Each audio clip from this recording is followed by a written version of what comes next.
भारत अब दिन प्रतिदिन नई ऊंचाइयां को छू रहा है। हाल ही में नाटो में भारत पर दबाव बनाया था कि वो रूस से कच्चे तेल का व्यापार नहीं करेगा, लेकिन भारतीय विदेश मंत्रालय ने नाटो को जवाब देते हुए कहा था कि भारत अपने लोगों की जरूरत के हिसाब से फैसले लेगा, न कि किसी बाहरी दबाव से। दरअसल ट्रंप प्रशासन का ये मानना था कि भारत जो रूस से तेल खरीदता है उससे पुतिन को फंडिंग होती है, जिससे वो रूस यूक्रेन युद्ध में युद्ध सामग्री खरीदने में लगाता है। लेकिन हाल ही में भारत ने ब्रिटेन के साथ व्यापार समझौता करके दुनिया को चौंका दिया है। दरअसल वो सौदा है CETA यानी कॉम्प्रिहेंसिव इकोनॉमिक ट्रेड एग्रीमेंट, जिस पर भारत और ब्रिटेन ने हस्ताक्षर किए हैं। ये न सिर्फ दोनों देशों की अर्थव्यवस्था को मजबूत करेगा, बल्कि 99% भारतीय निर्यात पर टैरिफ खत्म भी कर देगा। इससे हजारों नौकरियां पैदा होंगी। भारत की मौजूदा व्यापार रणनीति दुनिया में छाई हुई है। इस समझौते से यह साफ हो गया है कि भारत सिर्फ विन विन डील ही करेगा, उस पर जोर जबरदस्ती और एक तरफा फायदे वाले सौदे नहीं थोपे जा सकते। जानकर मानते हैं कि भारत ब्रिटेन समझौता सिर्फ एक शुरुआत ही है, वह आत्मविश्वास से भरकर रणनीतिक व्यापार शक्ति के रूप में उभर रहा है। भारत वैश्विक व्यापार के नियमों को अपने पक्ष में मोड़ने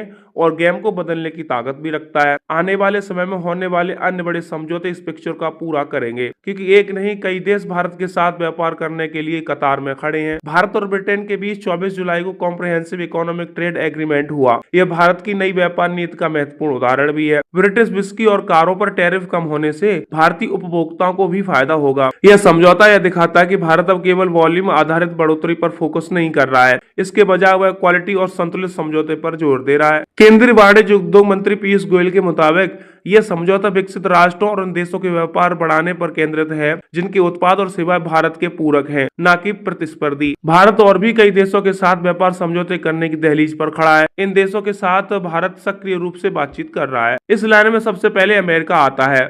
अमेरिका के साथ व्यापार वार्ता बहुत एडवांस लेवल पर है, लेकिन 1 अगस्त से जवाबी शुल्क लगाने की अनिश्चितता अभी भी बनी हुई है। हालांकि भारतीय अधिकारी आशावादी हैं। वे सितंबर-अक्टूबर 2025 तक द्विपक्षीय व्यापार समझौते के पहले चरण पर हस्ताक्षर करने की उम्मीद कर रहे हैं। भारत ने कृषि, डेयरी और GM फसलों जैसे कुछ मुद्दों पर अपनी लक्ष्मण रेखा खींच रखी है। इस पर वह समझौता करने को तैयार नहीं है।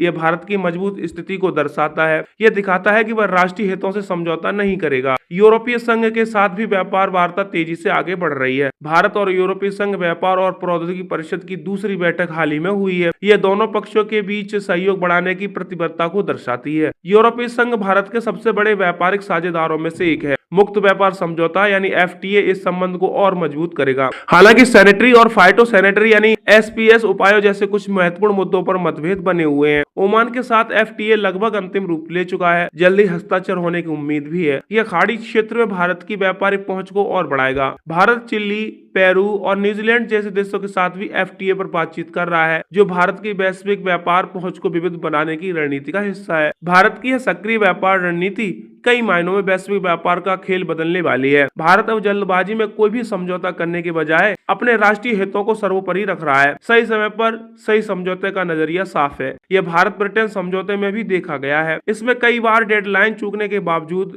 एक संतुलित समझौते के लिए इंतजार किया गया। भारत अब उन विकसित अर्थव्यवस्थाओं के साथ समझौते पर फोकस कर रहा है जो उसकी अर्थव्यवस्था के पूरक हैं। इससे ऊंचे मूल्य वाले उत्पादों और सेवाओं में व्यापार को बढ़ावा मिलेगा। अलग अलग देशों के साथ कई समझौते पर एक साथ काम करके भारत अपने व्यापारिक जोखिम को कम कर रहा है, साथ ही ग्लोबल सप्लाई चेन में अपनी स्थिति मजबूत कर रहा है। कृषि और डेयरी जैसे संबंधित क्षेत्रों में भी लक्ष्मण रेखा खींचकर भारत ने साफ कर दिया है कि वह अपने घरेलू उद्योगों और किसानों के हितों की रक्षा करेगा। कार्बन बॉर्डर एडजस्टमेंट टैक्स जैसे मुद्दों पर भारत का रुख साफ है कि वह जवाबी कार्रवाई करेगा। यह दर्शाता है कि भारत अब वैश्विक व्यापार नियमों में समान भागीदार बनना चाहता है। उसने संकेत दिया है कि वह सिर्फ कंप्लायंस करने वालों की भूमिका नहीं निभाता रहेगा,